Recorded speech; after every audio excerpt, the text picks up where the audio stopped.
Hello viewers, আসসালামু আলাইকুম। আমি এখন রয়েছি হচ্ছে বাংলাদেশের নেত্রকোনা জেলার নেত্রকোনার কালিয়াজুড়ি থানার মুজিবনগর এলাকায়। এখানে একটা সময় হচ্ছে পানিতে টাইটুম্বুর ছিল।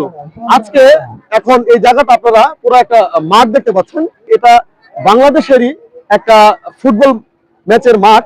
আমি আজকে যে জায়গাটাতে রয়েছি, এটা আজকে হাওরের যে একটা ঈদের যে আমেজটা, আমি আপনাদেরকে এই ঈদের আমেজের কিছু লক্ষণ বা ঈদের আমেজটি আপনাদেরকে দেখানোর জন্য আজকে আপনাদের সামনে এসেছি। এইখানে আজকে এই নাইট একটা ফুটবল ম্যাচ হচ্ছে। তো তাদের যে একটা ঈদ আনন্দ, হাওরের মানুষের যে একটা ঈদ আনন্দ, এই নাইট ম্যাচ দিয়েই এই আনন্দটার বহিঃপ্রকাশ হচ্ছে। আর আজকে এখানে মুজিবনগর যুব সমাজ কল্যাণের উদ্যোগে এই নাইট ম্যাচটি হচ্ছে।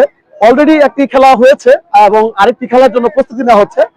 পরবর্তী খেলা হচ্ছে মুজিবনগর টাইগার ক্লাব বনাম হচ্ছে স্বাধীনতা স্পোর্টিং ক্লাব।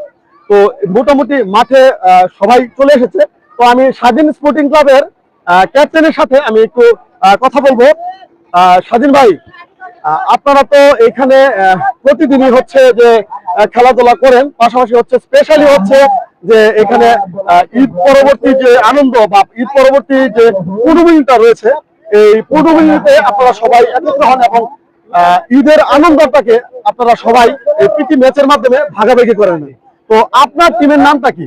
স্বাধীন স্পোর্টিং ক্লাব। স্বাধীন স্পোর্টিং ক্লাব। আপনার নামটা? আমার নাম স্বাধীন। আচ্ছা, আমাদের এখানে আরেকজন রয়েছে, আপনাদের টিমের নামটা কি? Mujibnagar tiger club. ভিউয়ার্স, কিছুক্ষণের মাঝেই মাঠে ফুটবল করাবে। অলরেডি এর আগে একটা ম্যাচ হয়েছে, আর আরেকটা ম্যাচের জন্য সবাই প্রস্তুতি নিচ্ছে। তো এখানে মোটামুটি মুজিবনগর টাইগার ক্লাব প্লাস হচ্ছে স্বাধীন স্পোর্টিং ক্লাব। তবে হ্যাঁ, এতটুকু বলতে পারি যে বাংলাদেশের কিছু প্রতিভাময় এবং আগামীর প্রতিভাময় কিছু খেলোয়াড় এখানে আমাদের সাথে রয়েছে এবং বাংলাদেশের ফুটবলটা যে অনেক প্রিয়, এটার বহিঃপ্রকাশ আবারও আপনাদের সামনে আমি তুলে ধরার চেষ্টা করছি। আরেকটা লক্ষণীয় বিষয় হচ্ছে যে বাংলাদেশের মানুষের এবং বাংলাদেশের প্রতিটা ডিস্ট্রিক্টের মানুষের মনের কোথায় এখনো ফুটবলটা যে এত জনপ্রিয় রয়েছে।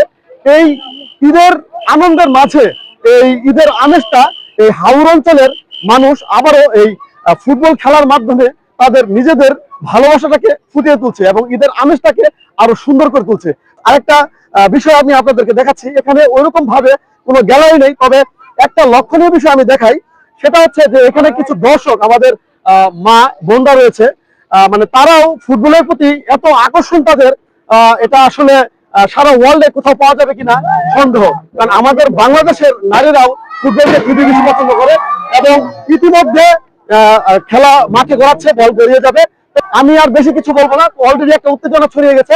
আবারও বলবো যে এই হাওর অঞ্চলের মানুষের অনেক কিছু থেকে তারা সুবিধা বঞ্চিত, কিন্তু তারপরেও তাদের যে একটা ঈদের আমেজ এবং ঈদের আনন্দ তারা নিজেরা ভাগাভাগি করে নেয়। আজকে এখন এই মুহূর্তে রাত হচ্ছে প্রায় আনুমানিক 8:30টার মতো, কিন্তু তাদের অনবরত আনন্দ ফুর্তি চলছে আজকে ঈদের পরের দিন এবং রাত 12টা পর্যন্ত আমার যতটুকু ধারণা চলবে। আপনারা এই হাওড়া অঞ্চলের মানুষের জন্য দোয়া করবেন এবং এইখান থেকেই হয়তোবা নেইমার অথবা মেসি অথবা রোনাল্ডো তৈরি হবে। কিছু বলবো না, কারণ খেলায় অনেক টানটান উত্তেজনা হয়েছে। আমি খেলাটি দেখবো। নেত্রকোনা জেলার কালিয়াজুড়ি থানার মুজিবনগর এলাকা থেকে বিদায় নিচ্ছি। আবারও দেখা হবে পুরো এক পথপ্রান্তরে। আল্লাহ হাফেজ, আসসালামু আলাইকুম।